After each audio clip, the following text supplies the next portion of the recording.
There we go. We're good. And we're back. Yeah, and the mouse is on my screen. Your mouse is on your screen. Hey everybody, it's Dark Souls B-Side. This is gonna be me, Chris, piloting this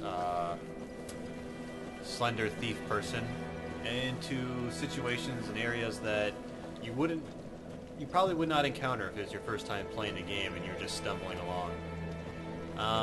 What we're probably going to do with this is they might not be half-hour segments. We don't know. They'll be whatever they are. But I'll be like showing clips of things you can do. Right now, I have literally just arrived from the asylum. I am at the base level for a thief, level 5. There's nothing going on there. All I did is grab some humanity from the well and make myself human for no reason. So what we're going to be doing in this segment of B-Side is visiting the catacombs and hopefully defeating Pinwheel right now, right at the beginning of the game, having done nothing else. Good luck to me. This is definitely very much a high risk, high reward situation, which is something I really like that Dark Souls allows for and encourages.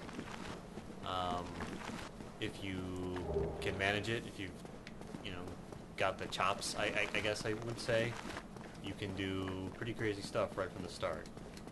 The game doesn't. Very few places will the game outright limit you and not allow you to pass for arbitrary reasons. Now, normally on the normal playthrough, you probably would not have come here until after in Orlando, which is when I imagine we'll be posting this on YouTube. Right. We don't know when we're going to post this. We're just recording this because. So you'll hopefully already be familiar with the basics of the catacombs, because I can't afford to familiarize you with them right now. This is going to be tricky. I fucked it up already. You notice Chris two-handing to get the extra damage on a enemy that's higher than he's expected to be fighting. Right. Oh, fuck bad. You also notice that skeletons add bleeding. Oh, well, I just killed the Necromancer, so at the very least, these guys won't... The Necromancer does not respawn. He is one of the few static elements of the game, so once you kill him, you'll be able to permanently kill his skeletons, and, it makes him a little bit less of a nuisance for you. You guys, of course, having already seen me play through this at this point, know that if you try to kill the skeletons with a non-holy weapon, and the Necromancer's still around, he will just bring the skeletons back to life. And yes, true. The holy weapon is your way around the kill the Necromancer rule. That's the hard initial first push, being able to get down there alive and killing the Necromancer. Yeah, once you get your foothold on the bonfire there, you got a good start. Yeah, it's capturing territory, if you like.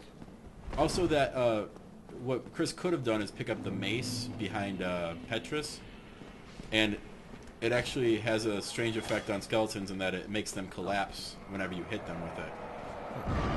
So it might not kill them, but if you have to get past them, hit them with the club. Well, actually, I think it's any blunt weapon now that I think about it. Yeah, and even I think some particularly heavy weapons can also potentially do it. It's playing on like the old school RPG ideas of skeletons being weak to bludgeoning weapons. Now you'll notice we said on the A side that resting on a bonfire respawns all the enemies, but it also wipes all the aggros. Yes, so I can run through that area, have everybody chasing me, but when I activate this, they all reset, giving me a new head start, a new lease on life, or on life. They won't all be sitting in the door waiting for them to come out any more than they would be normally. I should be human. Oh, yeah, you should be human. Wait, why should be human? Oh, so I can do a little summoning. I don't think you'll be able to summon anybody because... I can definitely summon. Not you worry. I know. Are there NPCs down here? Yes. Oh, I didn't know that. Yes. Which ones? You'll see. Okay, I'm excited. If I can pull it off, you'll see. The skeletons in this hallway, they lose aggro pretty quickly when I area transition. Don't have to worry about them. Everybody else is really terrifying, though. Now, skeletons are particularly annoying because of this little spin attack they do. And everything they do. And this, of course, the little wheel attack they do. They're very acrobatic enemies. They have bleeding on their scimitars, which is really fun. Whoop, whoop. By fun, I mean pretty much a death block for you. Also, you just saw Chris do a pretty badass shortcut. That I mean, I didn't mean to talk over it, but it's an advanced technique, and he's just going to continue to impress all of us. Oh shit! Only to have Dark Souls say no. Not today, so you can backstab skeletons, which makes a whole lot of sense. Does that even?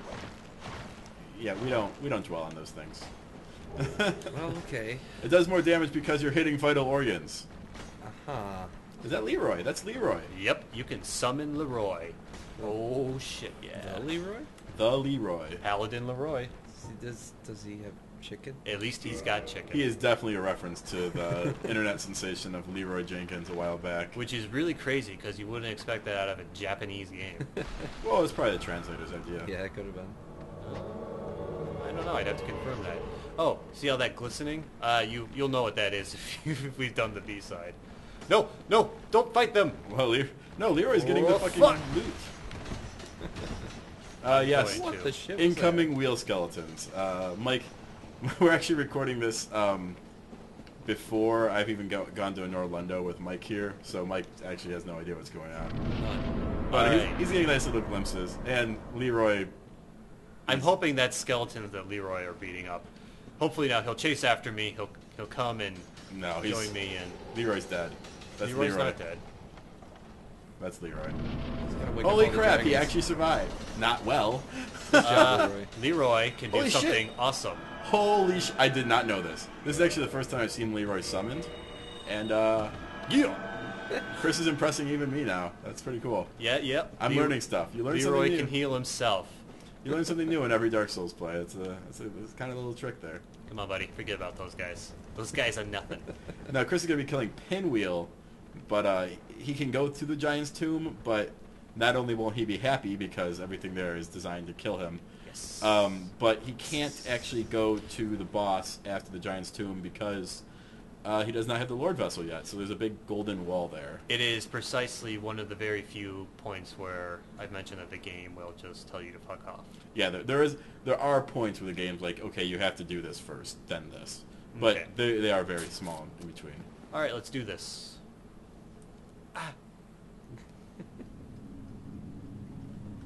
Appropriate choice of words. Yeah.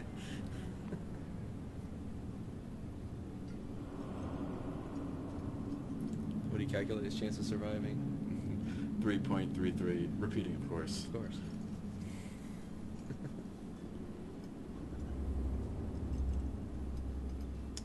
Oh, I've seen this guy. Were you fighting him the other day? Somebody was. Pinwheel actually has some cool story behind, like some cool theory story behind him. Oh no! I forget if that was just made up. Not Yeah. going well. Leroy, save me. Wait, I don't know why you're attacking the illusions at all. Oops, that's not the right button. Because it keeps fewer magical death things. Pinwheel's thing is kind of like to split off into little illusions. In case you were curious, the illusions do hurt you. This is Dark Souls. There is no, oh, it's just the mirror image, I can ignore it, like bullshit. They'll kill you. Happily.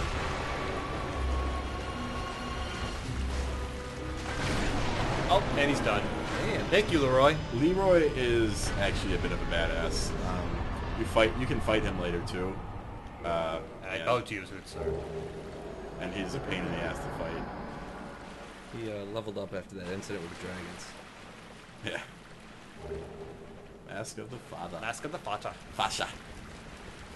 And I guess that's our session. That's a quick 10-minute shit you shouldn't be able to do with Dark Souls. Don't close it yet. Don't you dare touch that button. Hey, I'm in charge of the. Hey, don't push the button. I'm serious. You Fine, fuck. fine. You fuck. What we just got, by the way, was an item called the Rite of Kindling. Let's see. There it is. It is, as it says, an item that allows you to kindle bonfires even further. Normally, when you're kindling, you can go up to, I think it's a max of Plus 10. plus 10.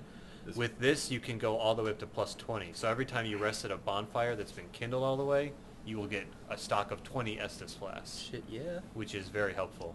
Super, super helpful. And you can get it really early if you just do the crazy shit I just did. Yeah, if you just really quickly do something that, you know, you shouldn't know about till your third playthrough. It's not that you're not supposed to. It's just that you have to be able to. Right, and that's the Dark Souls way, really. You know, you can do some pretty awesome shit, like Chris just showed you. He skipped an entire dungeon, basically, to pull this off. And it can be said that if you have slightly better equipment, or maybe you upgrade your weapon just a little bit, a player is perfectly capable of taking out Pinwheel without the help of Leroy, because Pinwheel is a joke boss through and through. I just thought of something. You could show them how to be a Gravelord. Yeah, I can do that. Why not? I can try. Oh, you have to kill the Titanite Demon. No, I don't. No, wait, I don't have it. Oh, I have to get the Eye of Death, but I still don't have to kill it. No, I can do it. Interesting thing I learned out recently watching another...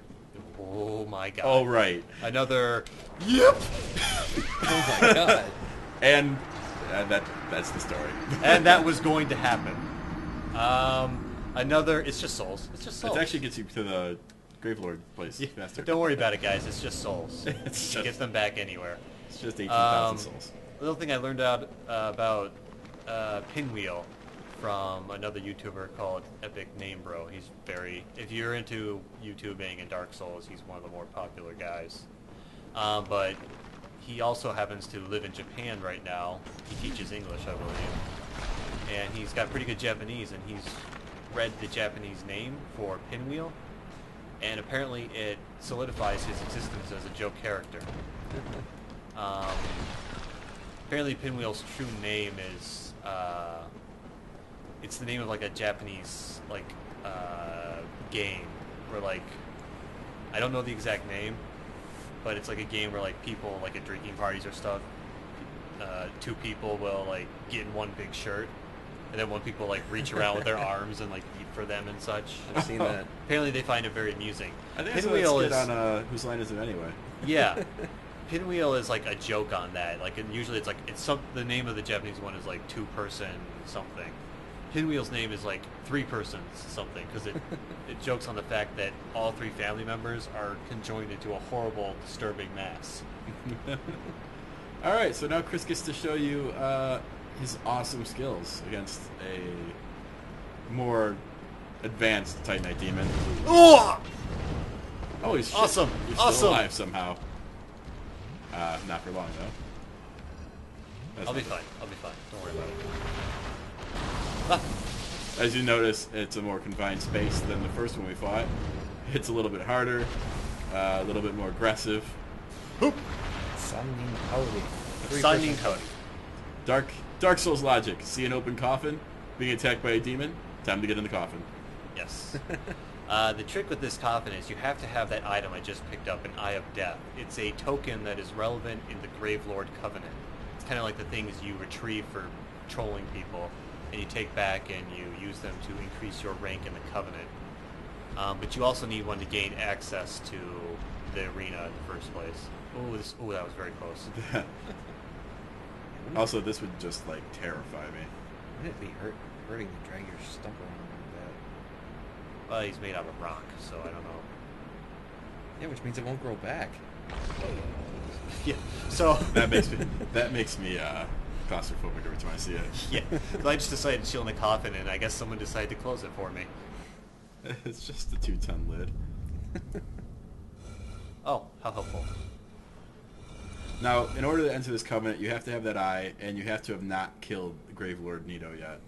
Right, if you kill him at any point, you're gone. You're done. Oh, does it actually kick you out of the covenant? Yeah, I think the Covenant ceases to function until New Game Plus. But okay, here we are in the Tomb of the Giants. This is actually the boss fight room for Grave Lord Nito, first of the dead. But we're perfectly safe here now because we're here as supplicants. Yeah, we're here to be nice to Grave Lord. Oh, there he is. There's the man himself. He's chilling in his coffin, not too interested in our presence. Let's pray to him. I wonder if you could shoot him with like an arrow or a black firebomb or something. No. That was would be the cool. answer. That's not Okay. too much to Joining his covenant gives me access to the Gravelord's Sword, which is a curved greatsword. It's pretty good, especially early in the game. This is another thing you can do. ask. Doesn't it add toxic too?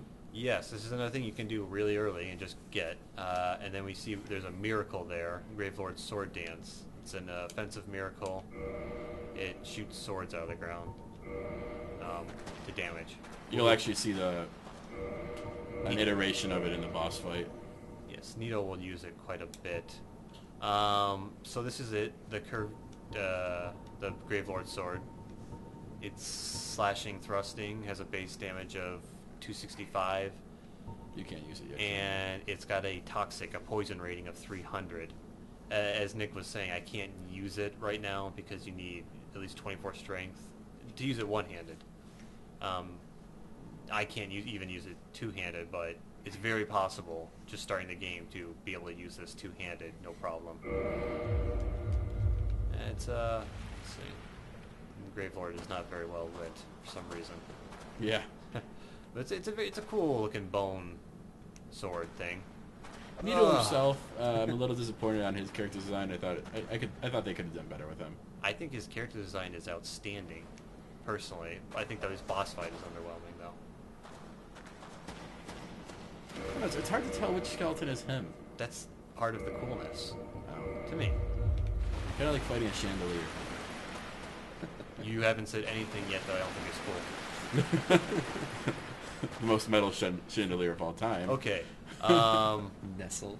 I think this is a pretty good spot to close. Yeah, and We'll see you next time. I'm just going to go to sleep. I'm going to take a nap. And we are Good night. gone.